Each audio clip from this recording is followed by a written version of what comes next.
오늘 우리 주시는 하나님의 말씀은 열왕기하 6장 24절에서 7장 2절까지의 말씀입니다. 열왕기하 6장 24절에서 7장 2절까지 우리 한 목소리로 봉독하시겠습니다. 시작. 이후에 아람 왕 베나닷이 그의 온 군대를 모아 올라와서 사마리아를 애워싸니 아람 사람이 사마리아를 애워싸므로 성중이 크게 줄여서 나귀 머리 하나에 은 80세겔이요 비둘기 똥 4분의 1 갑에 은 5세겔이라 하니 이스라엘 왕이 성 위로 지나갈 때에 한 여인이 외쳐 이르되 나의 주 왕이여 도우소서. 왕이 이르되 여호와께서 너를 돕지 아니하시면 내가 무엇으로 너를 도우랴. 타작마당으로 말미암아 하겠느냐 포도주 틀로 말미암아 하겠느냐 하니라. 또 이르되 무슨 일이냐 하니 여인이 대답하되 이 여인이 내게 이르기를 내 아들을 내놓아라. 우리가 오늘 먹고 내일은 내 아들을 먹자 하매 우리가 드디어 내 아들을 삶아 먹었더니 이튿날에 내가 그 여인에게 이르되 내 아들을 내놓아라. 우리가 먹으리라 하나 그가 그의 아들을 숨겼나이다 하는지라. 왕이 그 여인의 말을 듣고 자기 옷을 찢으니라. 그가 성 위로 지나갈 때에 백성이 본즉 그의 속살에 굵은 배를 입었더라. 왕이 이르되 사밧의 아들 엘리사의 머리가 오늘 그 몸에 붙어 있으면 하나님이 내게 벌 위에 벌을 내리실지로다 하니라. 그때 엘리사가 그의 집에 앉아 있고 장로들이 그와 함께 앉아 있는데 왕이 자기 처소에서 사람을 보냈더니 그 사자가 이르기 전에 엘리사가 장로들에게 이르되 너희는 이 살인한 자의 아들이 내 머리를 베려고 사람을 보내는 것을 보느냐. 너희는 보다가 사자가 오거든 문을 닫고 문 안에 들이지 말라. 그의 주인의 발소리가 그의 뒤에서 나지 아니하느냐 하고 무리와 말을 할 때에 그 사자가 그에게 이르니라. 왕이 이르되 이 재앙이 여호와께로부터 나왔으니 어찌 더 여호와를 기다리리요. 엘리사가 이르되 여호와의 말씀을 들을지어다. 여호와께서 이르시되 내일 이맘때에 사마리아 성문에서 고운 밀가루 한 스아를 한 세겔로 매매하고 보리 2수아를 한 세겔로 매매하리라 하셨느니라. 그때 왕이 그의 손에 의지하는 자 곧 한 장관이 하나님의 사람에게 대답하여 이르되 여호와께서 하늘에 창을 내신들 어찌 이런 일이 있으리요 하더라. 엘리사가 이르되 내가 내 눈으로 보리라. 그러나 그것을 먹지는 못하리라 하니라. 아멘. 할렐루야. 오늘 본문에는요 아람 군대가 북이스라엘 쳐들어와서 수도 사마리아 성을 포위한 상태가 나옵니다. 이제 포위하고 둘러싸서 외부의 복음로를 다 끊어버린 거예요. 그러니까 사마리아 성내 사람들에게 기근과 굶주림이 심하게 찾아오게 된 거죠. 얼마 동안 그렇게 포위망을 풀지 않고 지키고 있었는지 모르겠지만 어떤 일이 벌어졌냐 하면 오늘 본문에 보니까 나귀 머리 하나에 은 80세겔. 원래 나귀는요 부정한 짐승으로 분류를 해서 먹을 수가 없게 되어 있거든요. 근데 그렇게 비싸게 거래가 되었고 비둘기 똥 4분의 1 갑에 은 5세겔이다.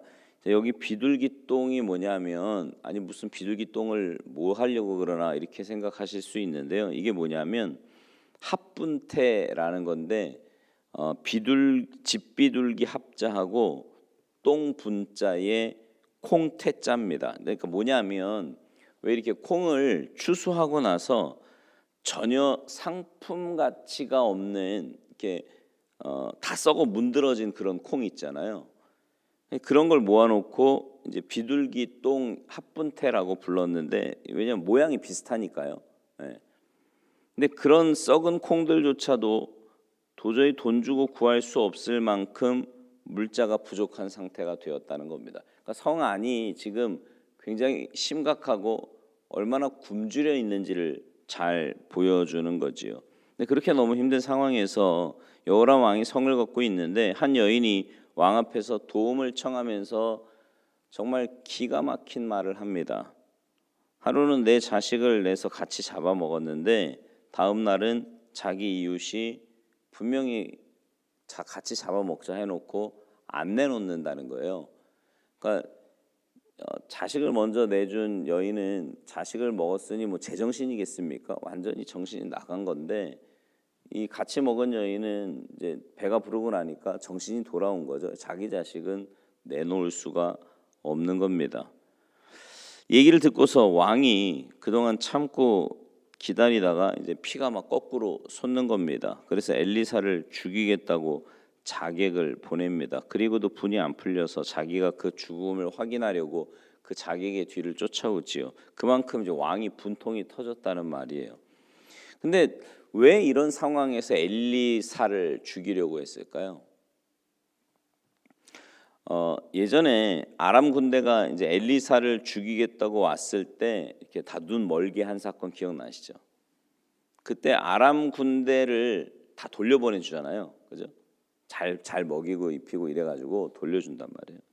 근데 만약에 그때 그 아람 군대를 다 몰살시켰더라면 이런 후환은 없었을 텐데 그때 엘리사의 말을 듣고 아람 군대를 평안히 돌려보낸 결과 오늘과 같은 엄청난 재앙이 왔다는 겁니다. 그래서 어디 가서 뺨 맞고 어디 가서 분풀이 한다는 식으로 일단 엘리사 선지자를 죽여서 이 분풀이를 좀 하고 싶었던 거예요. 결국 엘리사의 집에서 왕이 장관들과 함께 도착을 하고 거기서 엘리사가 예언을 하지요. 그게 이제 오늘 본문 7장 1, 2절 말씀인데 내일 이맘때 아람 군대가 다 철수하고 사마리아 성에서는 곡식 가격이 폭락을 해서 예전처럼 될 거다 이런 예언을 합니다. 근데 여러분 엘리사를 통해서 작전까지 미리 알아서 대처하게 하신 하나님께서 이번에는 왜 이렇게 고통 가운데 고난 가운데 빠뜨리도록 허락을 하셨던 걸까요? 왜 자식까지 서로 잡아먹는 일이 벌어지도록 내버려 두셨느냐 말입니다. 분명히 여호와 하나님께 대한 관계가 비뚤어졌기 때문인 것임에는 틀림이 없습니다. 레위기 26장 27절 이하나 또 신명기에도 보면 그런 말씀이 나오거든요. 내 말을 청종하지 않고 계명을 지키지 않을 경우에 결국 너희가 자식의 고기를 먹게 된다라는 거예요. 그런 일이 벌어질 것을 성경은 미리 예언하고 있지요.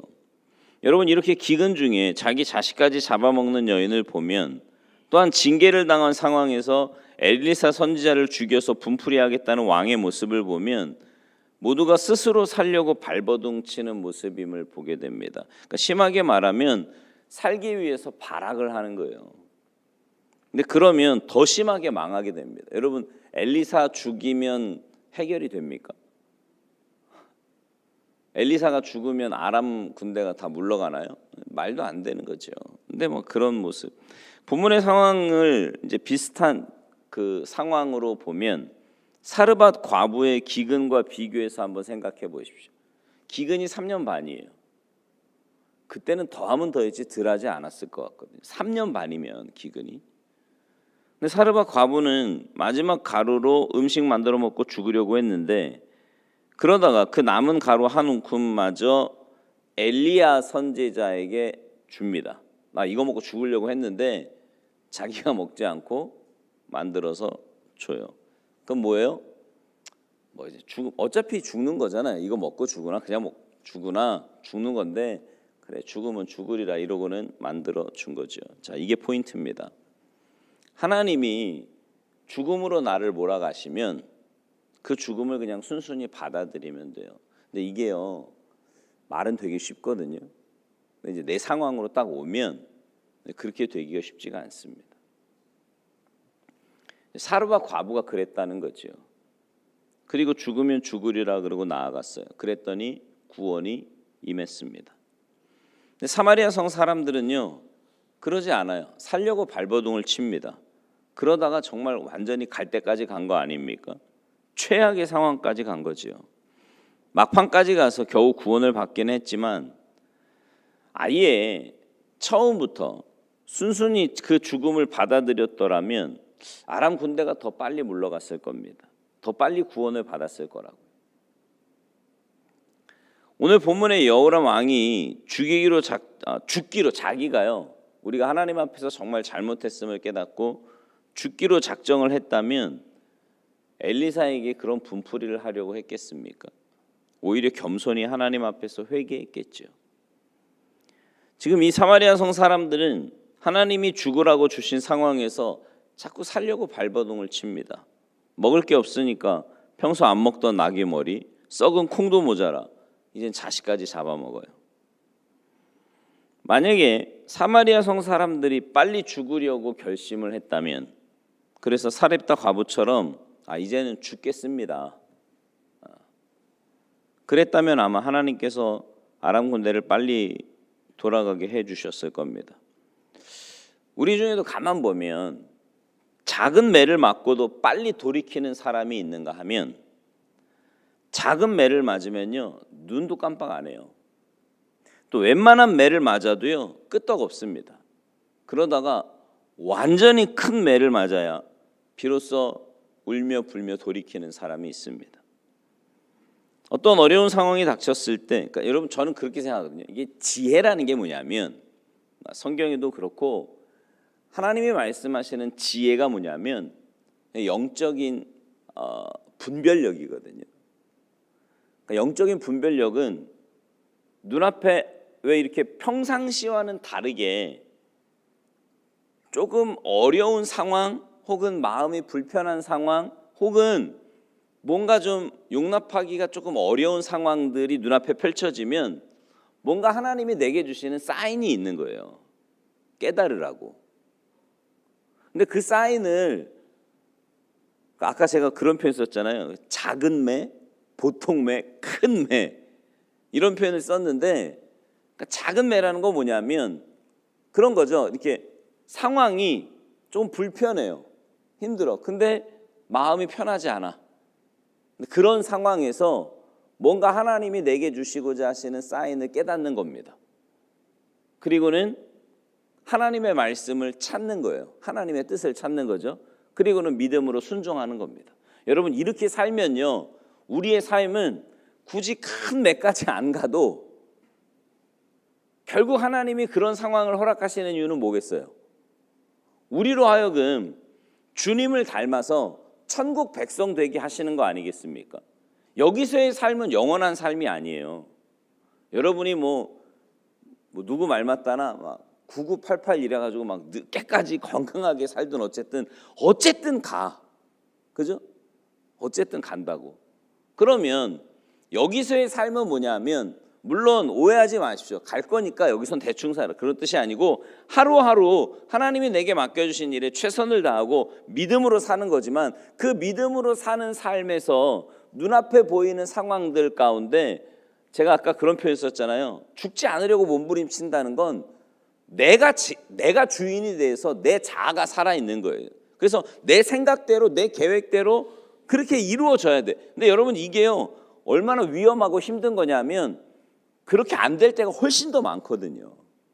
그리고 그렇게 안 되면 사람의 마음이요 이렇게 깔아앉아요. 심한 경우 막 우울증까지 가고요 공황장애까지도 갈 수 있어요. 근데 그럴 필요 없다니까요. 우리는 그냥 매일매일의 삶에서 하나님의 뜻을 찾고 하나님의 기쁨이 뭔지, 하나님이 원하시는 게 뭔지, 그리고 우리가 어떤 삶을 사는 게 거룩한 삶인지 이런 거 생각하면서 믿음으로 살아가는 거예요. 하루하루를. 그러면 그런 극한 상황까지 안 간다고. 네. 이게 우리의 신앙생활이 되어야 한다는 거죠. 바라기는 여러분의 매일매일의 삶이 믿음으로 사는 삶이 되기를 소망합니다. 어떤 믿음이요? 주님의 뜻을 구하고 거룩한 삶을 살고 주님을 닮아가고, 그래서 나는 점점 없어지는 거예요. 내 자아는 점점 없어지고 나를 통해서는 누가 자꾸 보이는 거냐면 주님이 보여야 되는 거예요. 그래서 신앙생활 좀 오래 했다 그러면 이렇게 보면 와 진짜 예수님 보는 것처럼, 뭐 예수님까지는 아니더라도 뭔가 와 이렇게 편안해. 만나면 푸근해. 여러분 주님 이렇게 만나면 어떠세요? 기도하면서 예배드리면서 이렇게 은혜 받고 주님을 만나고 그러면 여러분의 마음이 어떠세요? 너무 좋잖아요. 푸근하고 막 편안하고 이게 천국인가? 막 이런 생각도 들고, 그게 우리의 모습이 되어야 한다는 거죠. 만나면 막 불안해. 막 언제 터질지 몰라가지고요. 막 불안하고 이렇게 막 불편하고, 그건 저는 예수 믿는 사람의 모습이 아니라고 봐요. 예수 믿는 사람은 점점 주님을 닮아가고 작은 일에서부터 큰 일에 이르기까지 하나님의 뜻을 구하고, 그래서 우리의 모습을 통해서 주님 살아계심이 증거되는 그런 우리 모두의 삶이 되기를 주님의 이름으로 축원합니다. 기도하시겠습니다. 하나님, 우리의 매일매일의 삶이 주님 닮아가는 진짜 그리스도인의 삶이 되기를 소망합니다. 작은 일에서부터 큰 일에 이르기까지 하나님의 뜻이 어디에 있는지, 또 우리가 어떻게 사는 것이 하나님의 기쁨인지, 또 무엇이 거룩한 삶인지 늘 고민하고 기도하며 하나님의 뜻을 구하여서 우리의 삶의 모습이 날마다 주님 닮아가며 변화되며 하나님의 기쁨이 되는 복된 인생들 다 되도록 은혜 내리어 주시옵소서. 주님 앞에 나올 때마다 주님의 귀한 뜻을 깨닫게 하시고 깨달은 주님의 뜻 붙잡고 믿음으로 순종하며 살아가는 복된 한날의 삶이 되기를 간절히 바라옵고나오며 예수님의 이름으로 축복하며 기도하옵나이다. 아멘.